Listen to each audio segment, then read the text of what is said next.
For 17 years, the world above has been a distant dream, a muffled symphony of seasons, felt only through the subtle tasting of tree root sap, the slow freeze and thaw of the earth.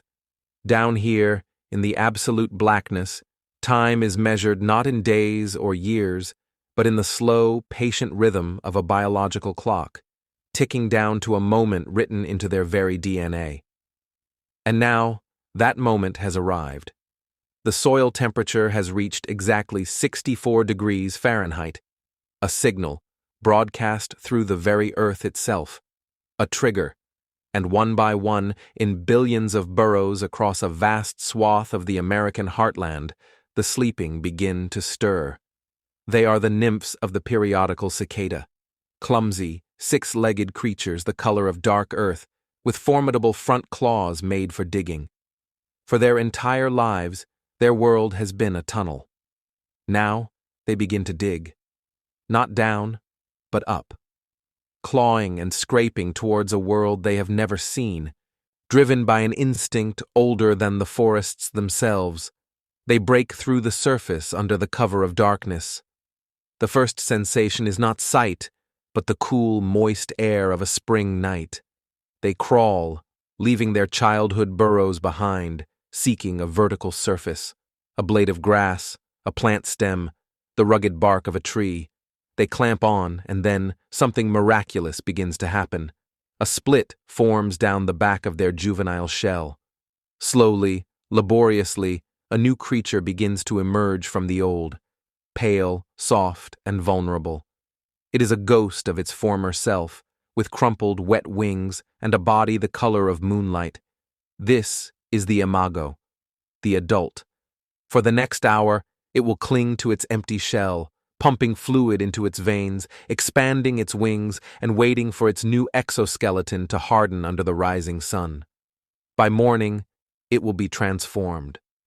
Jet-black body, fierce, blood-red eyes, transparent, veined wings ready for flight. After 17 years of waiting, the performance is about to begin. What we are witnessing in the spring of 2024 is not just an emergence, it is a convergence, a rare astronomical alignment, but of the biological kind. Two great broods awakening in unison. From the north, brood the northern Illinois brood, whose clock has struck 17. From the south, brood 19, the great southern brood, whose 13-year cycle is complete. For the first time since 1803, the orbits of these two cicada civilizations have intersected. The last time this happened, Lewis and Clark were still mapping the American frontier. This is the magic of prime numbers. Scientists believe cicadas evolved these long, prime-numbered life cycles, 13 and 17, as a sophisticated evolutionary survival strategy. Think of it as a mathematical cheat code against predators. If a cicada emerged every, say, 12 years, it would sync up with any predator that has a 2, 3, 4, or 6-year population cycle. Those predators would reliably feast on them every time, potentially wiping them out. But by emerging on a prime number schedule, it becomes incredibly difficult for any predator species to reliably predict and depend on their arrival. The cicadas simply vanish for a period longer than the lifespan of almost anything that would eat them. The result is predator satiation. It's a brutal, beautiful, and overwhelming strategy. The cicadas emerge in such stupefying numbers, trillions of them, that every bird, rodent, fox, dog, and fish can eat until they are utterly full to the point of sickness, and still millions upon millions of cicadas will survive to mate. It is a victory won not by strength or speed, but by sheer, undeniable numbers. But this raises perhaps the greatest mystery of all. How do they know? How does a creature with a brain smaller than a sesame seed count to 17? How does it keep track of time in the absolute darkness? The leading theory is as poetic as it is scientific. The nymphs, as they sip on the xylem sap from tree roots, are not just feeding. They are listening. They are tasting the seasons. Each spring, the chemical composition of the sap changes as the tree flowers and blooms. The cicada nymphs may essentially be counting these annual floral pulses. 1 pulse, 2 pulses, 16 pulses. And on the 17th pulse, the final command is given. The great ascent begins. With their bodies hardened and the sun high in the sky, the purpose of this brief adult life becomes clear. They have 6 weeks. 6 weeks to find a mate, reproduce, and secure the next generation. There is no time to waste. There is no time to eat. Adult cicadas don't even have functional mouthparts for feeding. Their entire biological imperative is now channeled into one thing: reproduction. And for that, they need to sing. The forest, once a place of birdsong and wind, is now dominated by a new sound. A pulsating, rhythmic, deafening drone that can reach 90 to 100 decibels, as loud as a lawnmower or a motorcycle revving just a few feet away. This is the collective love song of millions of male cicadas. The instrument that creates this sound is a masterpiece of evolutionary engineering. On either side of the male's abdomen is a ridged drum-like membrane called a timbal. By contracting and relaxing a muscle incredibly fast, the cicada causes these timbals to buckle in and out, producing a sharp click. Do this hundreds of times a second, and the clicks merge into that iconic piercing buzz. Their bodies are essentially hollow resonant chambers, amplifying the sound to staggering volumes. Each of the many species of periodical cicada has its own distinct song, a specific pattern and frequency that acts as a beacon for females of the same species. The males cluster together in chorusing centers, trees that become amplifiers for their desperate serenades. The sound is so loud it can be painful to human ears, but to a female cicada, it is the most beautiful sound in the world. She listens. When she hears the correct song, the song of her kind, she responds, not with a sound, but with a gesture, a quick, deliberate flick of her wings. It's a signal, a come hither. The male, hearing the flick, will change his song to a softer, more intimate courtship call as he approaches. Once mated, the female carries the next chapter of the story. She flies to the tender twigs at the ends of tree branches. Using a sharp, sword-like ovipositor, she precisely slices into the wood to create a series of small pockets. Into each pocket, she lays around 24 eggs. She may lay 500, 600 eggs in total, a final immense effort to ensure her genetic legacy. This egg-laying does cause damage.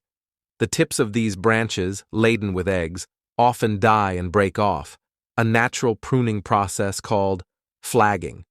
For mature, healthy trees, this is a minor inconvenience, a small price to pay for the nutrient boom that will follow. For very young saplings, however, it can be a significant stressor. And then, as abruptly as it began, it ends. The adults, having spent every ounce of energy they stored in their 17 years underground, die. They fall from the trees, littering the ground with their bodies. The great symphony of sound is replaced by a silent, crunchy carpet underfoot. The silence is not an end. It is a beginning. The death of the cicadas is the starting gun for an ecological feast of epic proportions. The forest floor, now covered in a blanket of insect biomass, becomes a grand banquet. Every creature for miles around comes to partake. Birds, who have been gorging themselves for weeks, now have a surplus of food to feed their fledgling chicks, leading to a dramatic increase in bird survival rates. Squirrels, raccoons, foxes, even household pets, all benefit from the sudden, protein-rich bounty. The nutrients don't stop there. As the cicada bodies decompose, they are worked back into the soil by worms, fungi, and bacteria. This represents a massive transfer of nutrients from the deep subsoil, where the cicadas fed for 17 years, up to the surface. It's a natural fertilization event on a colossal scale. Studies have shown that trees growing in areas with periodical cicada emergences grow faster and exhibit higher seed production in the years that follow.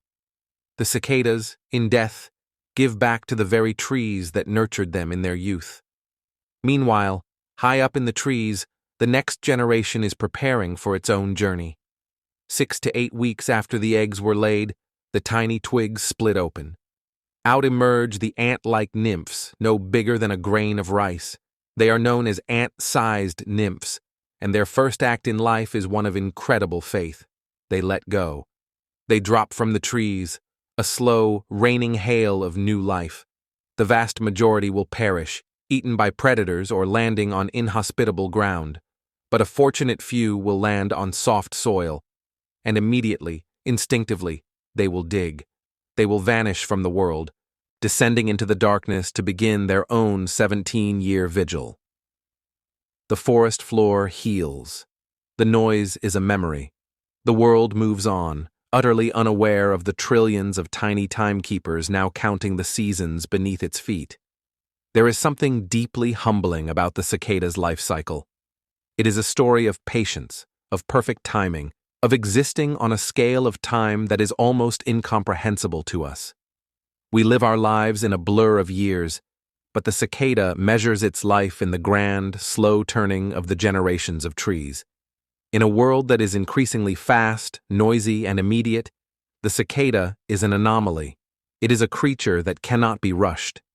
It is a reminder that some of nature's most spectacular wonders operate on a schedule far older and more patient than our own. They have been doing this for millions of years. They emerged from the ground long before the first human cities were built, and they will likely continue to do so long after we are gone. They are a testament to the power of a simple, perfect strategy. A strategy of waiting, a strategy of numbers, a strategy of noise, followed by silence, followed by life. The 2024 dual emergence is a rare chance for us to witness this ancient clockwork, to stand in a forest and be surrounded by a sound so primal it feels like the earth itself is singing. It is loud, it is bizarre, it is sometimes even a little unsettling, but it is also undeniably, awe-inspiringly alive. It is a reminder that we share this planet with wonders we are still struggling to understand, that beneath our feet, right now, are countless secrets waiting for their moment in the sun. If you stood in the right place this spring, you heard it. A sound 17 years in the making, a silent symphony, finally played. What natural phenomenon has ever left you in awe? Share your stories in the comments below. If you want to journey with us to the heart of the world's greatest mysteries, subscribe and hit the bell icon. Until next time, remember to listen closely. The world is full of music, if you only know when to wait for it.